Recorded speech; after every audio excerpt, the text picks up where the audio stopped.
Кенесарының әскери тактикасы. Кенесары қазақтың соңғы ханы. Шыңғыс ханның әскери өнерін қазақ даласында қолданып, заманауи әскери жасақ құра білген батыр болды.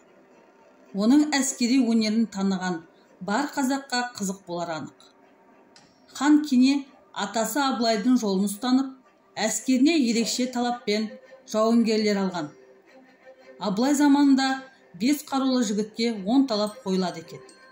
Күресте жеңу, аударыспақта басым түсу, садақ атқанда құралайды көзіне тигізу, құрықпен шоқпармен өнер көрсету, асау атты үйрету, бүркітпен түлкі алу, ат жарыста мәреге алғаш жету, қылыштасуда көзге түсу, найзалауда жауын қабақтай ұшыру, найза атуда нысанаға дөп тигізу.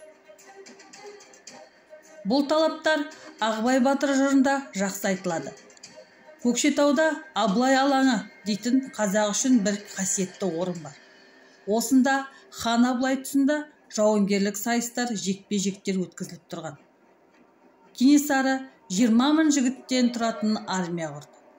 Оның ұйытқысы батырлар бастаған жасақтар мен төлеңгіттер еді. Хан Кене жауынгерлерге әскери істі жүйелі түрде үйретуді алғаш рет жолға қойған. Қатан әскери тәртіп орнатылды.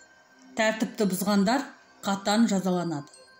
Кенесары әскерінің тәртіптілігі жайында билеуші сұлтан Ахмет Жантөрин 1845 жылы Обручевке жазған хатында: Кенесары атқа қонып, тіл қатса болды. Адамдары көз ілеспес жылдамдықпен жиналып, қаруларымен ат үстінен табылады, дейді. Осыдан Кенесарының қосыны әрқашан толық әскери дайындықта тұрғанын байқауға болады. Кенесарының тактикасы мен стратегиясы жайында жансыздардан хабар алып, соған тойтарыс берудің амалдарын қарастырған. Мұны бүгінгі архив деректері дәлелдеуде.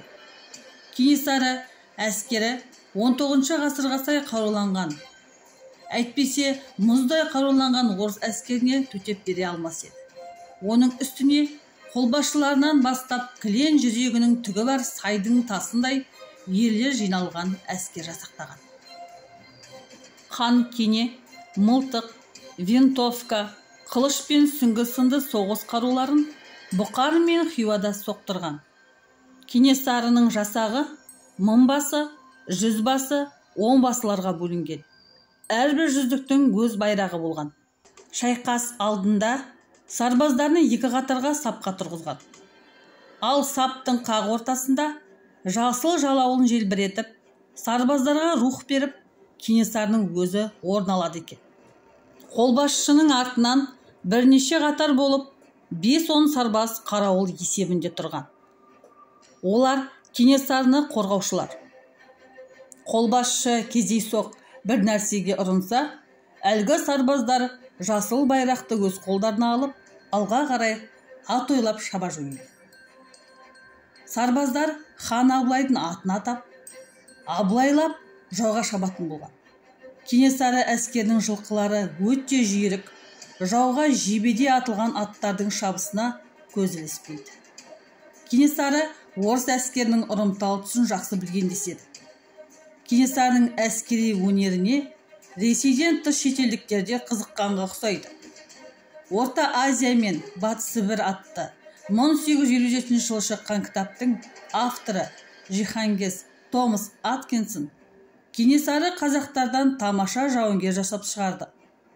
Найзаласу мен айбалта қолданудағы кереметтей ептілігі Кенесары жігіттеріне күші басым қарсыластары мен соғыста жеңіске жетуге мүмкіндік беретін деп жазған.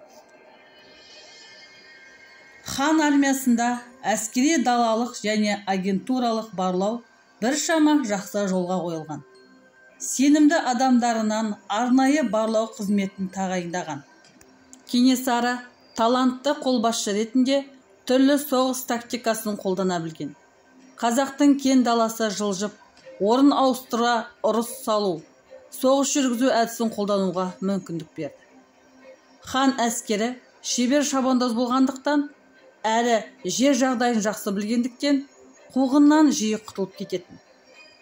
Олар дұшпанды айналып өтіп, ту сыртынан соққы салған. Мәселен, 1844 жылы Сұлтан Ахмет Жантөренің отрядын Кенесары әскері тұтқи жолдан шабуылдап, әскердің күл талқанын шығарған. Патша отряды бәрінен де қазақтардың тұтқи жолдан шабуылдайтынын адуынан қорқты.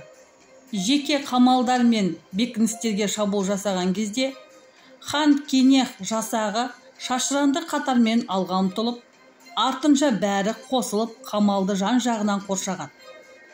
Бұл әдіс әдетте дұшпанды әбіржітіп, әскерін шашыратуға мәжбүр етті.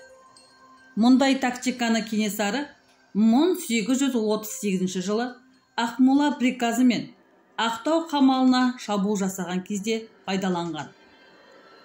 Бұл жайында Ақтау қамалының коменданты капитан Кастрюлин өткен маусым айының 22 күні сағат 7-лерде бүлікші сұлтан Кенесары Қасымов бастаған 2000-ға жуық қазақ бекініске шабуыл жасады.